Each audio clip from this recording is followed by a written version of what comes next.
Nice. I like it. I do too. I like my little fake rooms. Your fake room. You're just in your bedroom doing your podcast. Yeah, just doing my podcast in my bedroom. I had it remodeled for the winter. Yeah, I'm just doing my podcast from this forest. Hey. My foot's caught in a bear trap, so I'm kind of stuck here.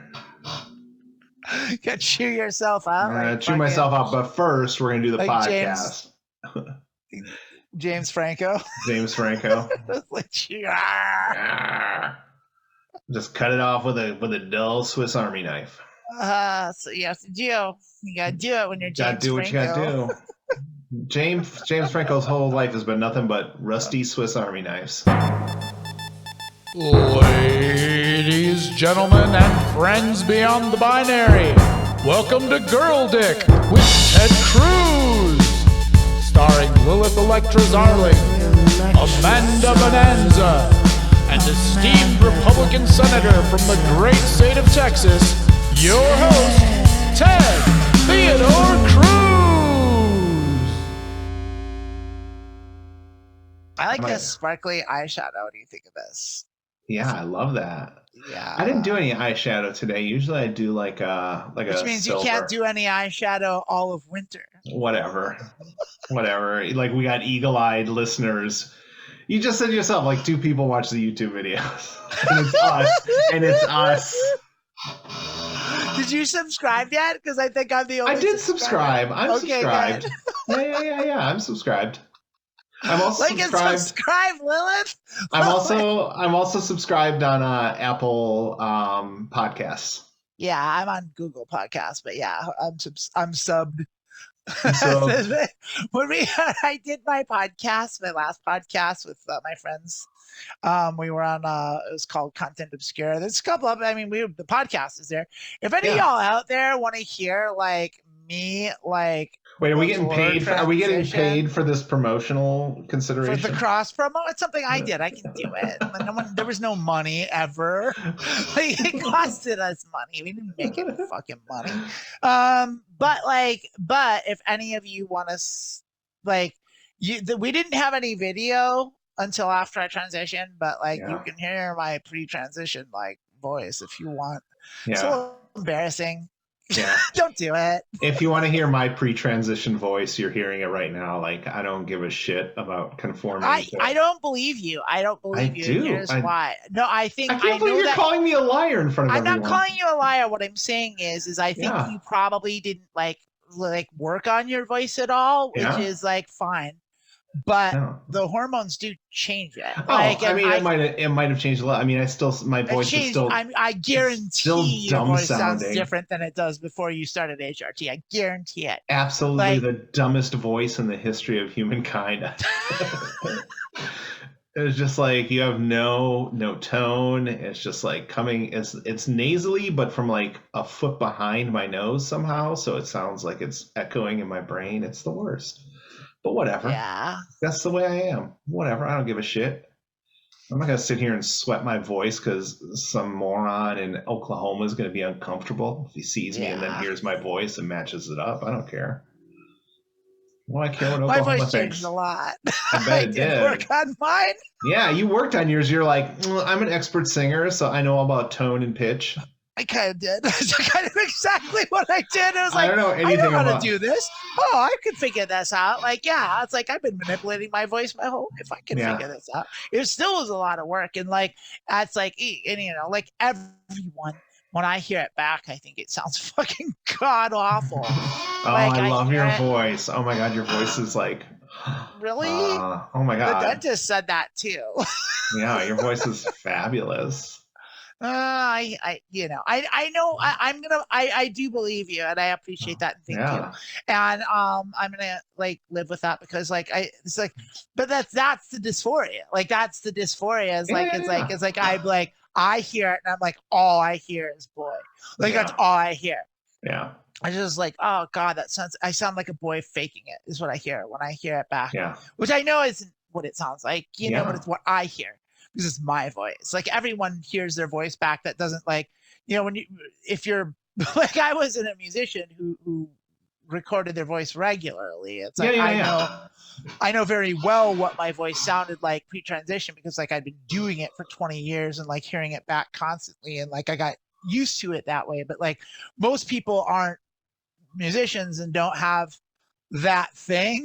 Like don't hear themselves talking, and it's on a rare occasion when they do, and they're always like, oh, you know, because it sounds so much different in your head than it does in real life. Yeah. Oh my God, that's the thing. It sounds so much different in your head, and then you hear it in real life. You're like, oh, that's the same stupid me. But I was gonna say, you know, all this talk about this, like, it made me think about because I'm on the phone all day, and I feel like if people are like engaged with me and conversing, I don't get misgendered. But if someone picks up the phone and we have like a 30-second conversation, they'll be like, they'll misgender me, be like, okay, thank you, sir. And I'll be like, you know, I don't even bother correcting them. I'm like, whatever. Well, there's no point if you're in a 30-second conversation. Yeah. Like, when I was in high school and I worked at a national chain pharmacy that I'm not going to mention, I would get misgendered all the time.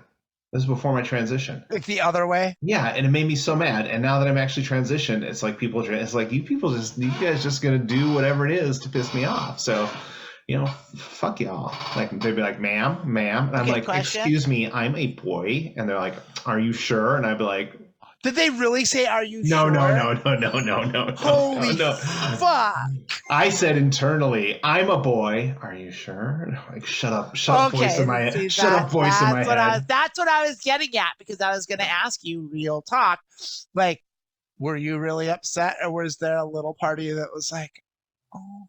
I think it was frustrating. No, I don't think it was. I mean, I was stealing like makeup and pantyhose and shit from the place I worked at. So yeah, of course you were. Yeah, of course I was. Oh my God! Welcome to Girl Dick, baby. Yeah. It's so great to see you. I'm Lilith Zarling. That's Amanda Bonanza. Ted could not be here today because he is coming up with DUI excuses for the new year. Yeah, Ted. Yeah. Ted's in the drunk tank again. Yeah, got to come up with like, do you know who I am? It's like we all know who you are. You can't give me a DIY. I'm a senator. How many times do you think Ted Cruz in his life has said, do you know who I am? Oh, more times than you can count. Like, probably back to high school or to college when he was like the editor of the Harvard Law Review. He's like, do you know who I am? It's like everyone knows who you are, Ted. You're the most annoying person on the planet. Yeah, everyone hates you. Everyone hates you. You're the most hated person on the planet. Yeah, it's like Ted Cruz, the devil, and that's it. 1, 2. I dislike Ted Cruz far more than the devil. Oh yeah, no, the devil's a distant second. Yeah. I don't even know. I guess the devil's different for everybody. I also don't believe in the devil. But I don't believe in Ted Cruz. I don't believe Ted Cruz. Have you seen him? Sure we've been doing a podcast with him for several months now. Real people, haven't seen him on the podcast. He's not fucking here. I like real people don't wear watches on each hand. I don't understand that. Like, what's that all about? That's not what real people do. Does he really? Yeah, there's like a photo. It's like in our theme, like of him, like he's giving some speech somewhere, and he's got like a watch on. He's like, and he's got like a watch on each hand. It's coming up in 2023. No one wears watches on either hand. Like, no, people wear watches all the time. What are you talking about? Weird people. It's on your phone. People you that, just look at your phone. Well, they're like the fitness people. If there's like the Fitbits and the Apple Watches, that's one part of it. And then there's like everyone with money. Watches are a fashion statement. You just agree with me sometimes. People you with just money wear watches. Right. Who wears watches? Lots of people. Stop it. Disagree with me. Yeah. Disagree. No one wears watches. All the people you listed are people I don't like. I don't want to have anything. A sandwich for 5 years. They don't even make sandwiches anymore. You can't get When was the last time you saw a sandwich? I cut out carbs, which means they don't make sandwiches anymore. I only eat manwiches, as we know. Manwiches are not sandwiches. Holy manwich straight out of the can. Straight out of the can. Just pop a can of manwich and drink it like slam it like a PBR. Oh, we just went too far. That's just shotgun it. Shotgun it. Cut the hole in the other end so it goes in faster. Oh, dribbling that sweet meat dribbling on the side of your mouth. The secret is all the sugar we put in it. Oh my goodness. Man. Almost Happy New Year, everyone, my babies. Happy New Year! We'll see how good it is. It's very terrifying. I mean... We'll see. Every society-wise, every year is a further step down to madness. But for me, every year since 2015 has been better for me, though. My life is getting better. Yeah. Yeah, it's like I started this great podcast, and next year, who knows what the podcast? Thanks for having me on it, by the way. Oh, stop! Podcast that you started. Stop. You know you're part of it. Stop. Or were you talking about your other more successful podcasts? Yeah, Lilith complains about Amanda not agreeing with her on stuff. That's all I do is play clips from this one and be like, look at this. Yeah, this is wrong. This is just a simple statement I made. And you can just nod. You can just nodded your head. Actually, the other one is dating tips with Lilith and Ted, and we take similar to this, except it's dating questions, and we just answer. He shows up for that one. It's very unsettling. Oh, this is the idea of like if a girl won't go out with you, just hang out in her bushes. Like a keyboard elf.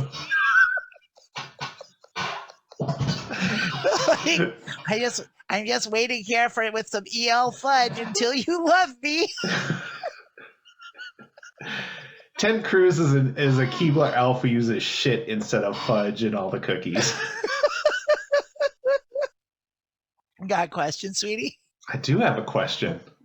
Let's go with this one. I don't think and maybe if we have talked about this, I think we've touched on a lot of things but never had it asked directly. So, and I think it's a good thing because I can tell my story with my doctor to kind of tell you why this is a good question. But it's like, what are the side effects of taking estrogen? I was talking with my mom about my transition and getting onto HRT, but she wants to know all the side effects first, just so I'm safe. Wow, that's a really good question. It is because, and here's the thing: when I was considering HRT, I talked to my therapist first, and then I had the thing with the informed consent interview I had to do, and then I have met with my doctor. Did you have to do that as a state thing? I think it is by state. I had to do. You just have to. You basically don't need a doctor's note or anything. You just have to do an informed consent thing where they tell you, what's going to happen. But all of them spent a majority of the time talking about what I should expect for breast development. Yeah. That's the only thing that matters, really. And then none of them said anything that like, 3 to 4 weeks in, you're going to have an emotional meltdown. 3. It was exactly. Yeah, it was exactly 3. Yeah. I think I might have told you in the past. I like literally called my therapist and was just like, I don't know what's going on. We have to have an emergency session. And I got there. I'm just like, I've just been crying and I don't know what's wrong with me. And she's like, oh yeah, it's been about 3-4 weeks. And I'm like, yeah. She's like, you're just on a period now. This is what happens now for the rest of your life. And I'm like, no, that's what it was. No one mentioned that. No one tells you that. No one tells you. No one tells you. Yeah, but yeah. That's a big side effect. I mean, I guess if you consider it a side effect. So this is so quick disclaimer. It's a wanted effect. We're not fucking doctors. We're not doctors. No, I'm not. Okay. I'm not. Second of all, ask your fucking doctor. Yeah. And get a good doctor. Yeah. Okay. And so and now this gets into the territory of like what is considered a side effect, because then there's side effects and then there's the intended effects. Right. But like that 3 weeks in, it's like, fuck. It's like, yeah, no one tells you that that's your period and you have periods now.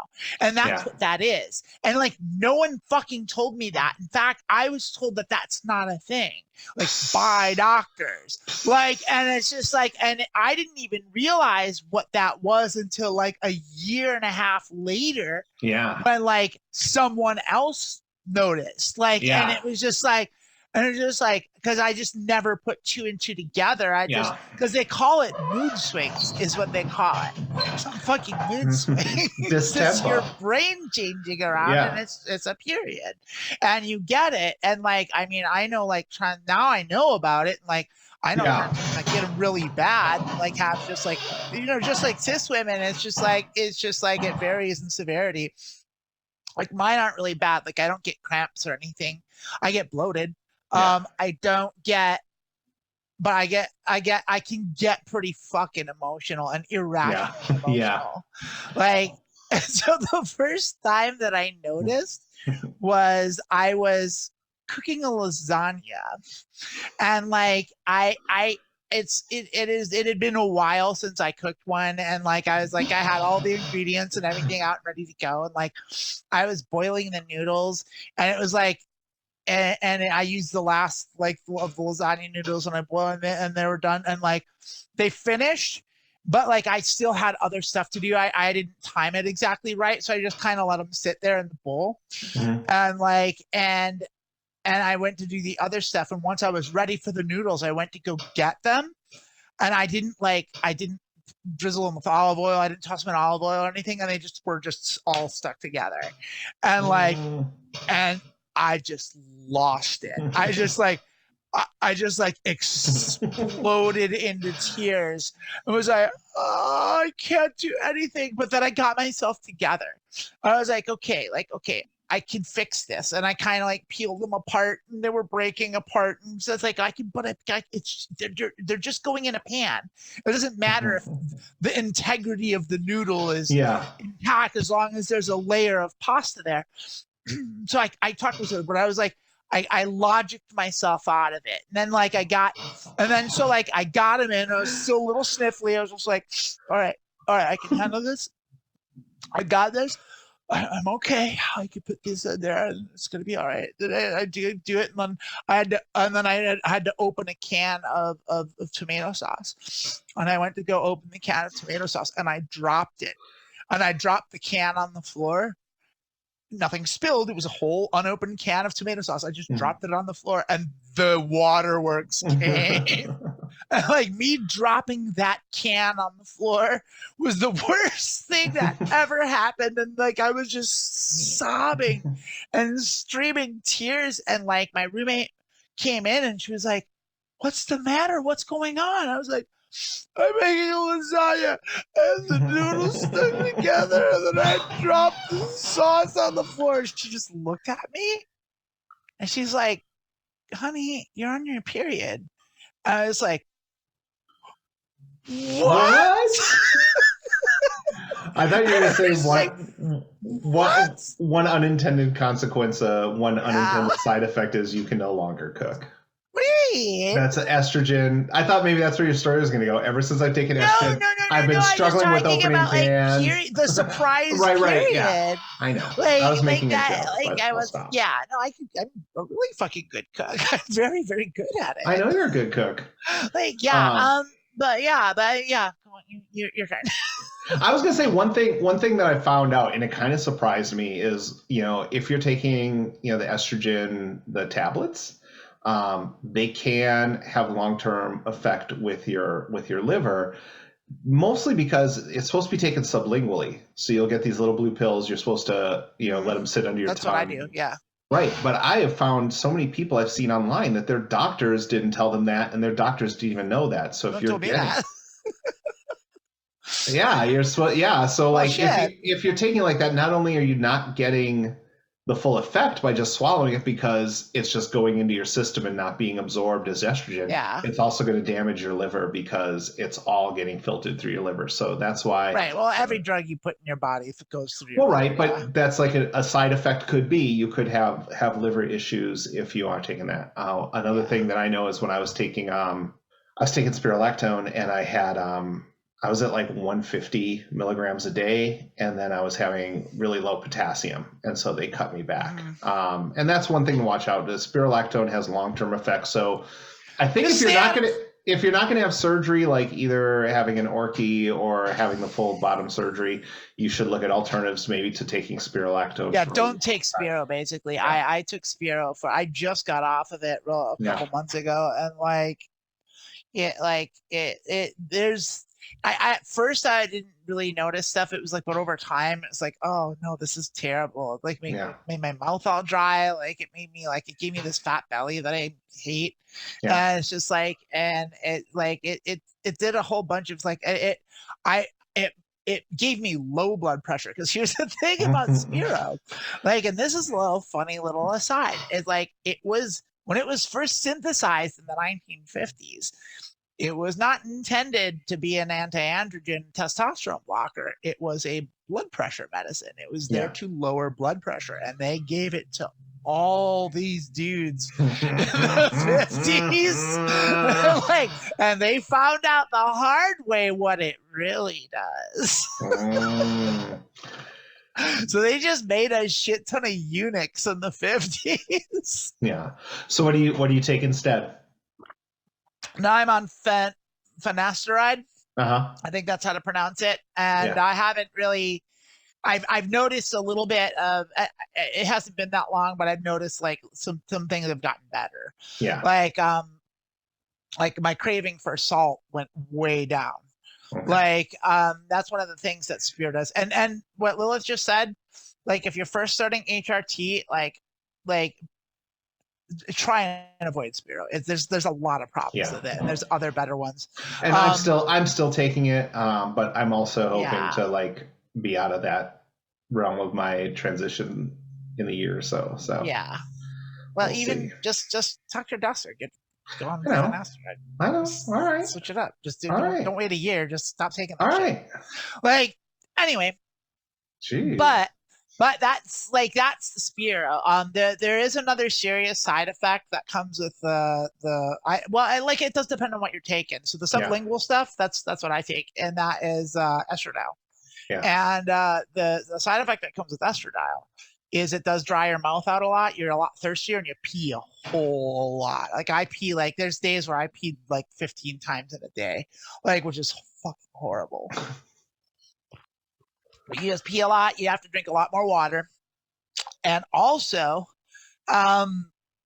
it does increase your chances of getting blood clots.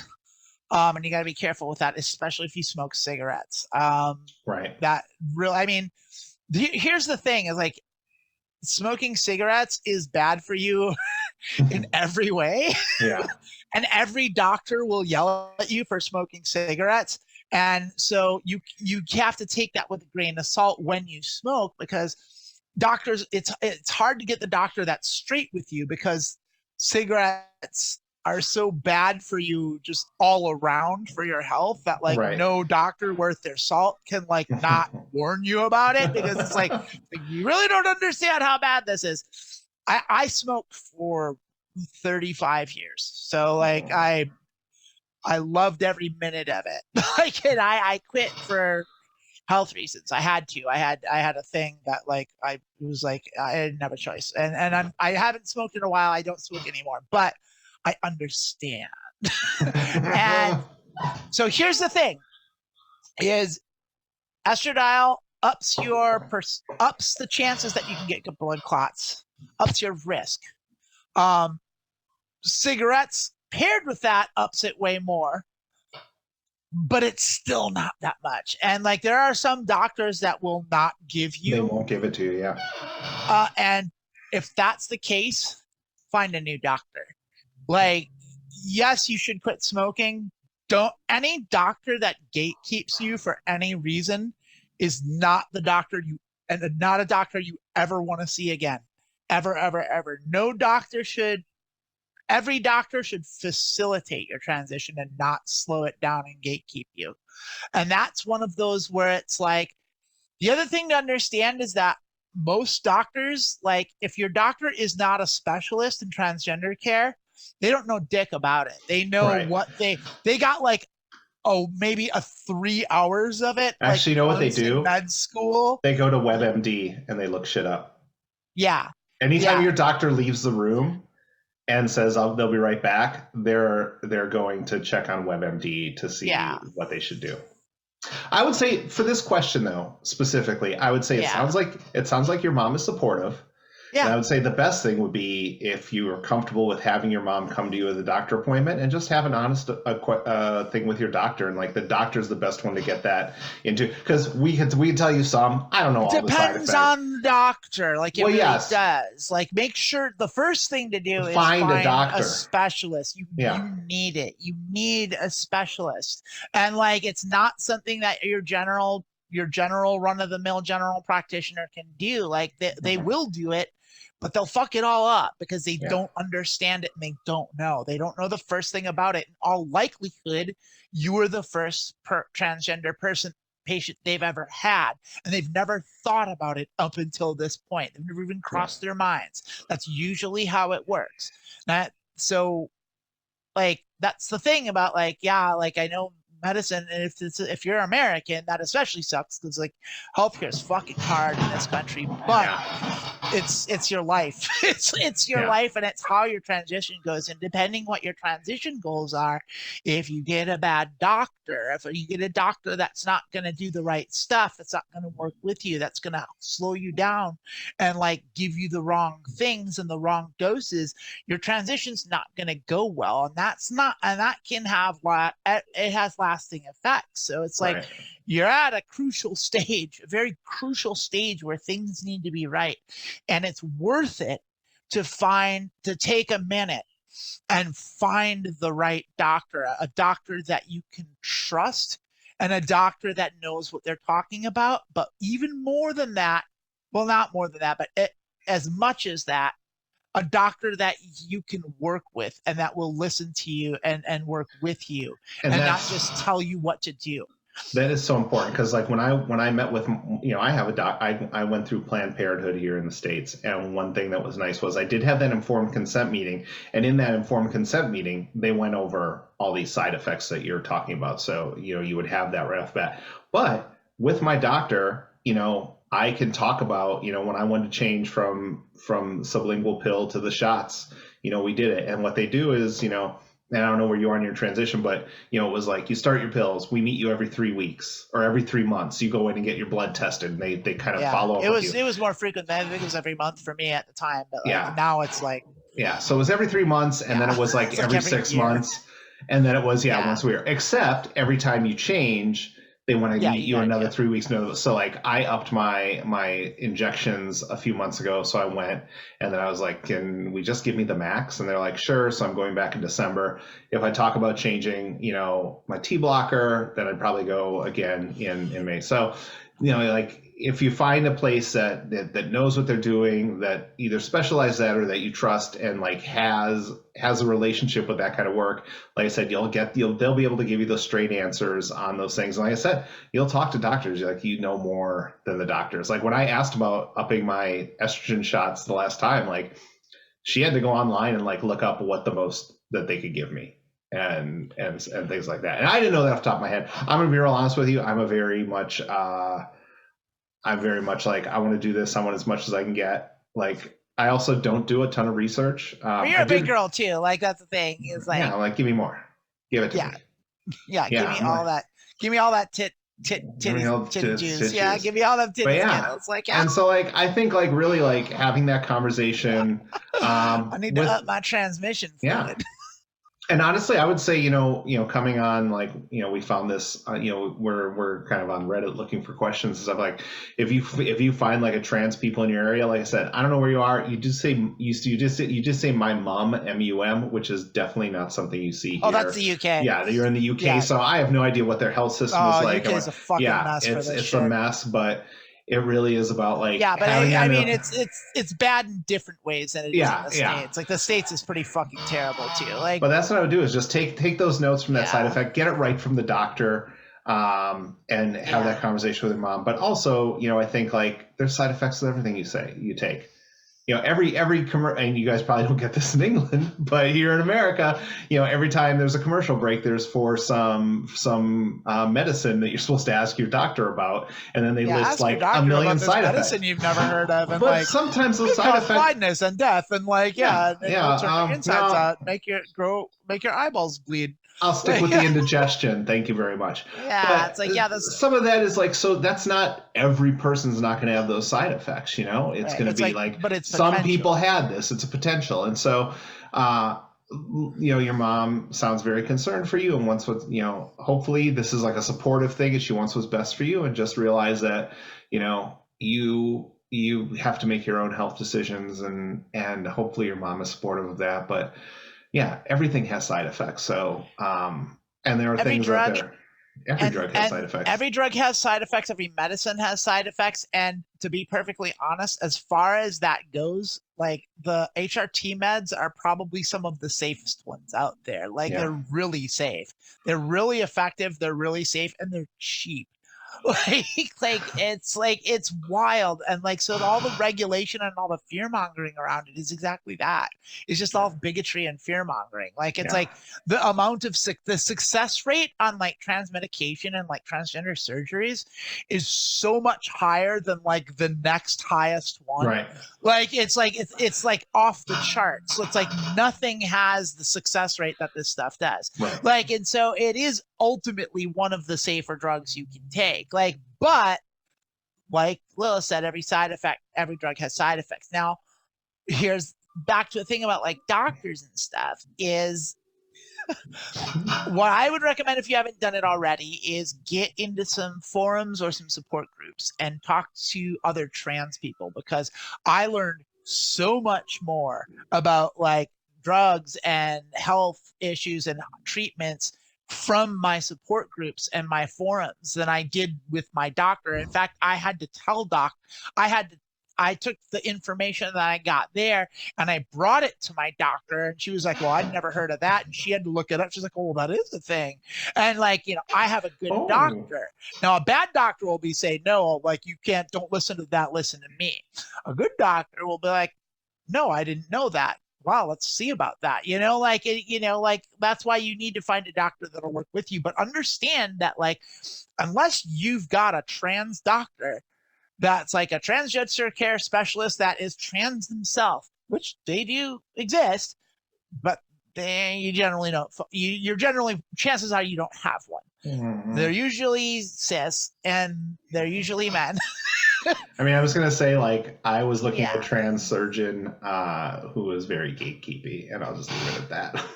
Well, I'm just saying, like, it's like. But I would say I didn't mean about the gatekeeping part. I was talking about about knowing what the fuck what's going on. Yeah, I would say to build on what you said with like local forums. I think that's so important, and I see this with like especially younger people. It's who's had experience with what doctor. What's that doctor like? Because like I said, if you could just go and like find a page of doctors who will help you with this, but how good are they? What do they do? And I think and we might have talked about this in the past, because I feel like I have. It's like every trans person, should try to have those resources that when you meet another trans person, like if someone comes to me, I have, hairstylists that will work with them. I have, makeup artists. I have an esthetician, and like keep track of those people who you've worked with and who are good people, and make sure that other trans people know that. And the same thing with doctors. If you had a bad experience with your doctor, and people are looking for a doctor, let them know. If you had a great experience with your doctor, let them know. Yeah, exactly. I've referred so many trans women to my doctor. And not even just your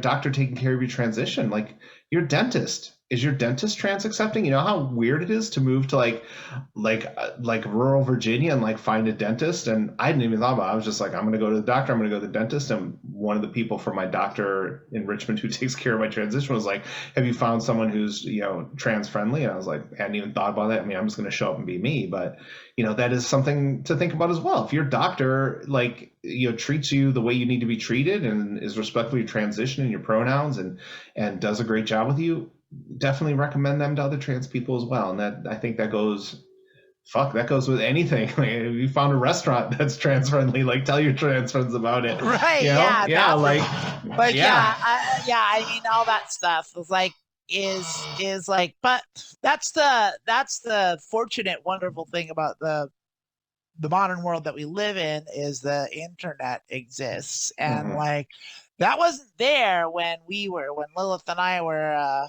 younger. And that made things a lot more difficult. Yeah. And so like that's opened up a lot of things, and so now you can get that like kind of global consent, like because Lilith said like something about going local, which you should do, but like also like just global's good too. Like get the world view, like get people from, you know, like what did someone from Lithuania do, someone from Canada, someone from Mexico, someone from like, you know, someone from Zaire, you know, like what are they doing down in Australia, you know, like over in Thailand, you know, whatever. If you, the more perspective you can get, just the better off you're going to be. Yeah. But yeah, side effects.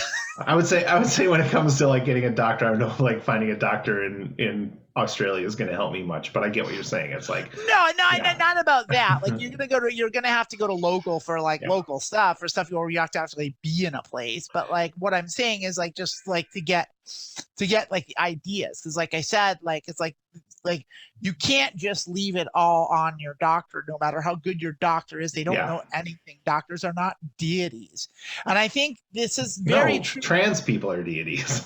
Right. Now well, I mean, look at this place. I think, I lost my train of thought. That's all right. We're all over the place. Side effects. I think we told you the side effects that we came off the top of our head, but I really think the best thing to do for this is to talk to your doctor. And if you feel comfortable having your mom along, have them along. If you just want to take notes and have that conversation with your mom later, you can do that as well. But I would say, you know, first thing is find that right doctor, have that conversation with that doctor, and go from there. Oh my gosh, am I boring you with my... No, you are not. I just had a yawn. It happens. I don't know. I don't know what to tell you. That's okay. It happened. It's just That's happened. okay. Well, good luck.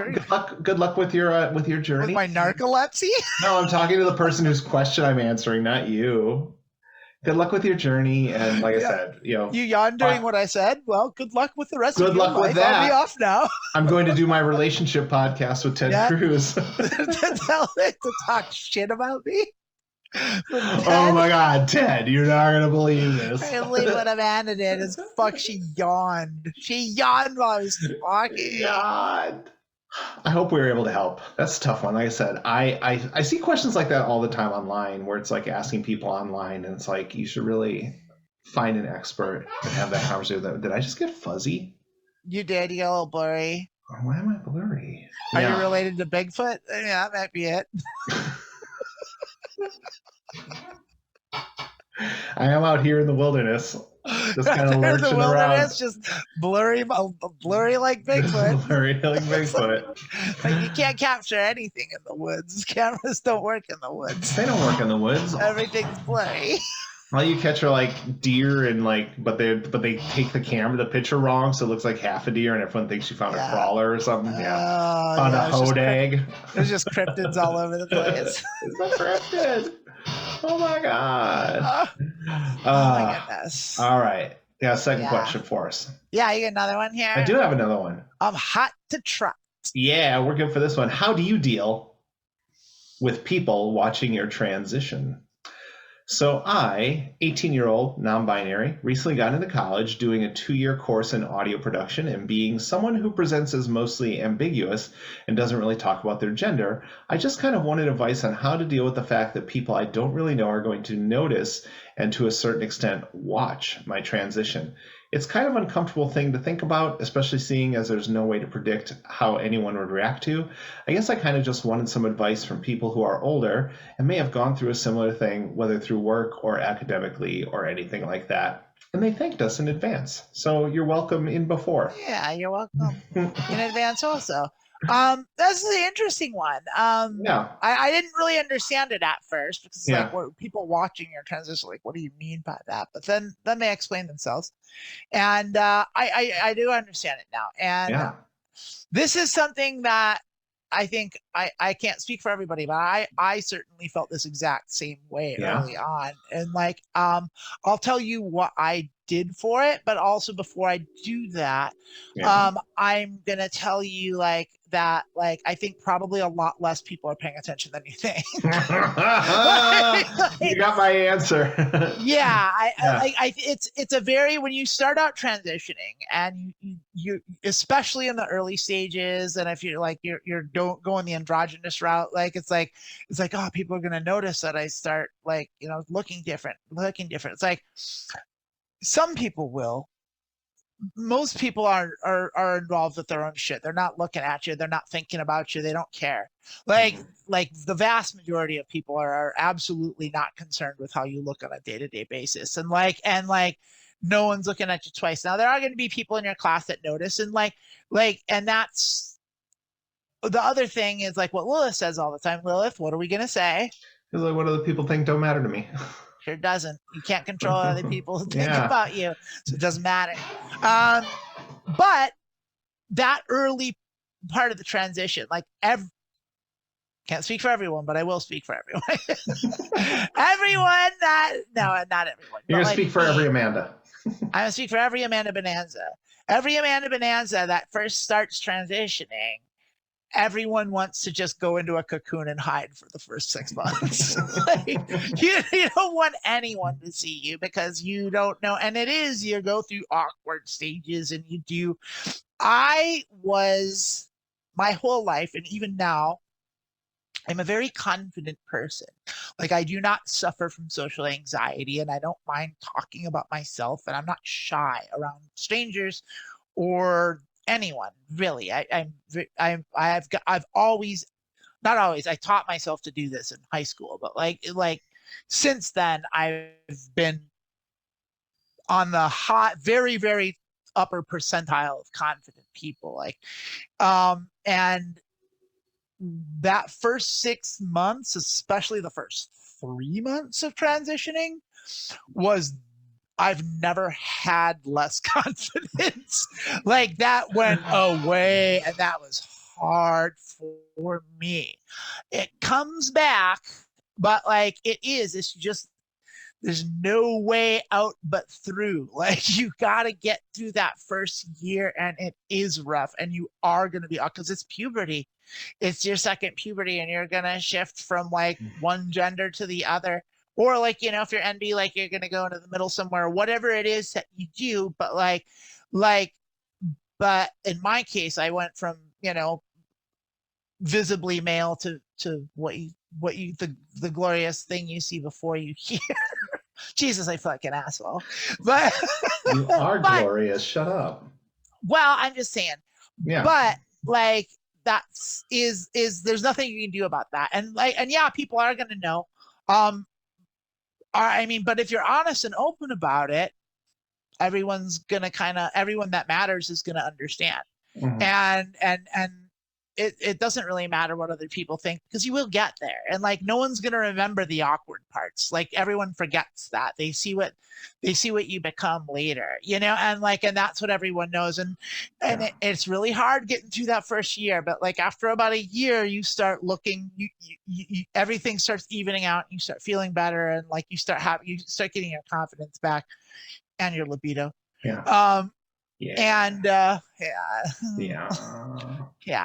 and but I'm gonna let Lilith talk for a minute, because I hogged it, but I do want to tell you about like what I actually did for that. Okay, so I would say the first thing is, it's funny, we've mentioned in other podcasts where you know, how people treat you is not about you, it's about them. And similar to what Amanda said, all those things you're thinking about people watching, that is about you. You know, you're the one changing. You know, you're the one who's different. And so you have to realize that a lot of these thoughts are you projecting your change on other people. And you're right.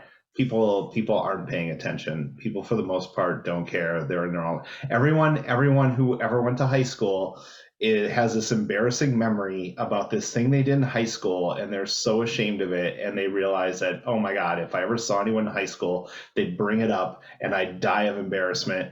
And the only person who remembers the thing they did is them. Yep.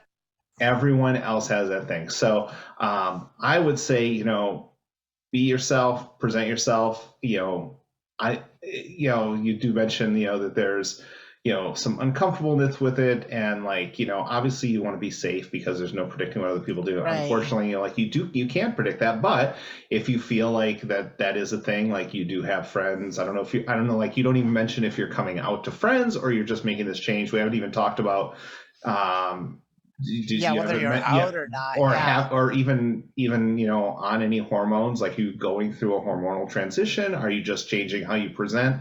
And so all those things come into play, but you should just live your authentic life and keep yourself safe. If something does present itself that it's dangerous, obviously do what you can to protect yourself. But for the most part, I don't think many people are going to say anything. Obviously, like when I think I've told this story, I just showed up and was presenting as this new person, as myself. Obviously people noticed, and obviously we had conversations about it, but it was very drastic for me. I wasn't on stage. I did it on stage. The most dramatic, drastic thing ever. That's me. That's wild.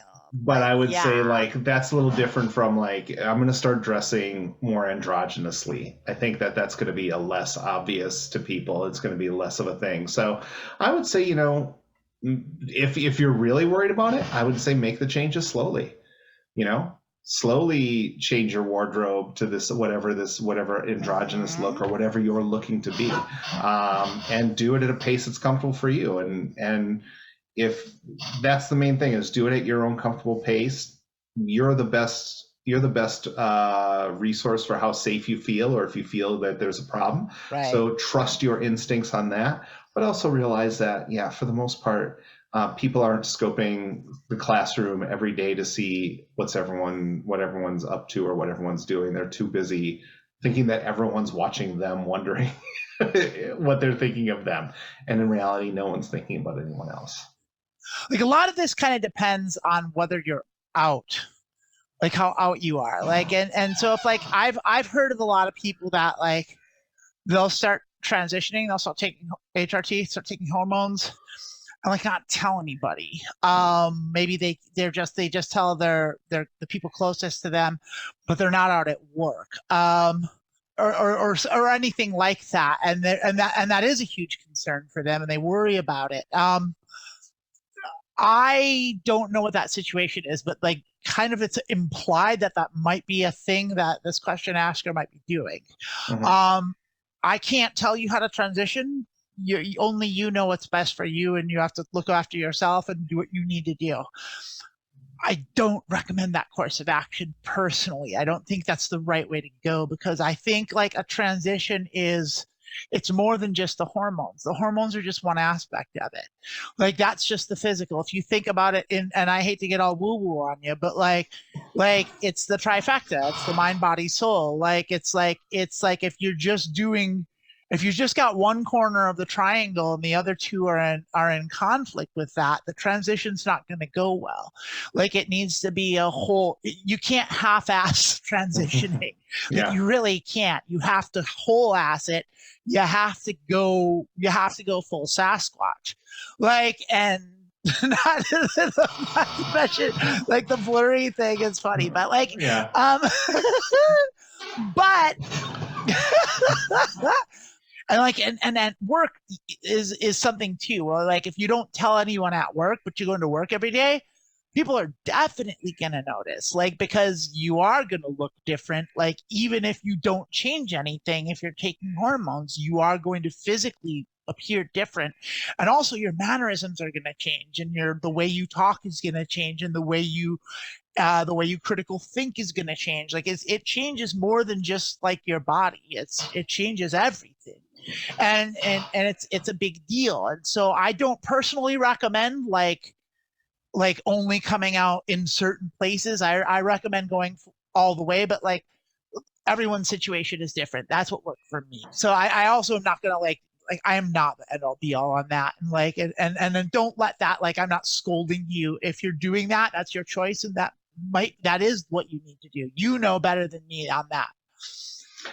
Just the alternate side of that, because I actually did, because my job at the time was I worked in a different city. I went to the office once a week, and then I went to other parts of the state to run workshops. And so I was completely on my hormones at home. I was living my true self. At work, everyone in my office knew that I was on hormones, but I was still, I mean, it was April, and I fully came out at work in January of 2019. So it was less than a year that I did it. But I also that's only worked. still a long time. That's a long time. 9 months. But I was also like working part-time, and it worked for me. And like I said, I live in the South, and like not sure how I felt about like, just doing that. So I made time, and like people started, I started to tell people and confiding people that this was happening. But like my office knew, and I just felt like where I was, that was what was best for me. And, and it does it, there are changes. And, but if you're, like I said, if you're going to work every day, it's a little different than seeing someone, 2 or 3 days on 1 week, twice a year. So it's not like a lot of these people I was working. So like you were saying, it really is up to you, but just keep in mind that all these things are at play. And like I said, you didn't mention in your comment that you were starting hormones, only that you were non-binary and presenting as mostly ambiguous. So there's a lot of things that we don't know. Right. But yeah. So here's what I did. Yeah. I was very concerned about this at the beginning stages too, right before I started HRT. I was like, because I looked at it this way, and like, and this is a very narrow perspective. This is my perspective. This is not, and it's changed over time also. But at the time, I definitely wanted to fully transition. Like I'm not non-binary. Like I'm very binary. I'm very femme, and like I wanted to be that, and I wanted to pass, and I wanted to have the voice, and I wanted to all that stuff. None of that's a requirement. That's personal taste. That's personal choice. And like what your soul wants from it, like, and so for me that was important. That might not be important for you or anyone, and that doesn't make you any less valid or any less trans. Like it's like that's my trip. And so, but knowing that I wanted to do that, I had seen a lot of transgender people, what in my mind was kind of like, it's kind of put the cart before the horse and like go all in like before they pass and just going out into the world looking visibly trans, not knowing at the time that maybe that was what they wanted, like, and that it wasn't a big deal. It was just a big deal to me at the time. And so because I didn't want to do that, I wanted to be as discreet about it as I could. And I'm like, I mean, that's even wrong because I wasn't discreet. I was like, I told everybody, but I didn't want to look a certain way. So what I did, what my plan was, set out what I had set out to do, not necessarily what happened, but like, I was like, okay, well, instead of like adding femininity, like wearing makeup and start wearing dresses and heels and stuff, what I am instead going to do is try to reduce masculinity and take away the things that are traditionally masculine about like dress and like appearance, like start shaving every day and like, like maybe if I was going to wear makeup, just have it be very subtle, like, just little things like maybe, like maybe just like whatever it was, like, streamline my outfits so they were a little more gender neutral instead of like, very masculine leaning, whatever it was, but taking away and try to get to the point where people would look at me and literally not be able to tell. And that was and this is my plan. This is not how it worked, but my plan was to get to that point where like people couldn't tell the difference and they wouldn't know. And then I would feel like, okay, then it's time to then it's time to go through the looking glass and start adding the femininity once I'm at that point. Now, what actually happened was I started doing this and it kind of worked all right. But really what happened was I bought my first dress. And the second I tried on a dress and looked halfway decent, I was like, that's it. Here. This is what I'm doing now. I've arrived. He was like, oh, yeah. I can't not do this now because this is too wonderful. Yeah. And so then it was just like bras and dresses and heels. And like, it was like, it just took the one thing to put me there. Like, and I betrayed. And at that point I was not passing. Yeah. But I felt like I still looked good, but like I definitely was visibly trans at that point. And like, but I also didn't care at that point. Like I was a lot more concerned about that before I was on the hormones. Yeah. Because it's scary because you don't know what's going to happen and you are afraid. And like I was, it's like I was very scared. Like very, very scared. But like in the end, it was the best decision I ever made. Best thing I ever did for myself. Like, and I'm much happier, and I genuinely think I'm a better person than I was. Like, and that's because I can be honest, and I can be myself, and I can, be the person that I am. Like, and that's so important. Yeah. But yeah, that's that. No, that's great. And I'm excited for, like I said, everyone who's I think a lot of us have these thoughts, and it really is just about like finding what's comfortable for you, gauging what the world around you is like, and being your authentic self. And just like I said, you have to be aware of what's around you, but you have to do what's comfortable for you. And you have to, like I said, you can set a plan, but man, you get that dress and suddenly it's like, no, forget the plan. I'm wearing this dress every day for the rest of my life. But yeah, I think don't worry about what other people think. Like, other people aren't watching you. And just go be your best self and just be safe out there. Yep. Oh. All that. What a one! I feel like that was a really solid ending. That was like a really good one. So Yeah. I feel good about all of that. All right. Well, babies, it's come to another end of another episode. This has been Girl Dick with Ted Cruz. I'm Lilith Darling. She's Amanda Bonanza. And please, like and subscribe if you're on YouTube. Download us if you're on your favorite podcasting platform app. And feel free to email us at girldickwithted@gmail.com if you have any questions or comments or feedback. We'd love to hear it. We'd love to connect with you. And, babies, as we look forward to this new year, I just want you to have all the blessings and all the goodness and all the adventures as we enter 2023. Yes. Happy New Year, everybody. Bye.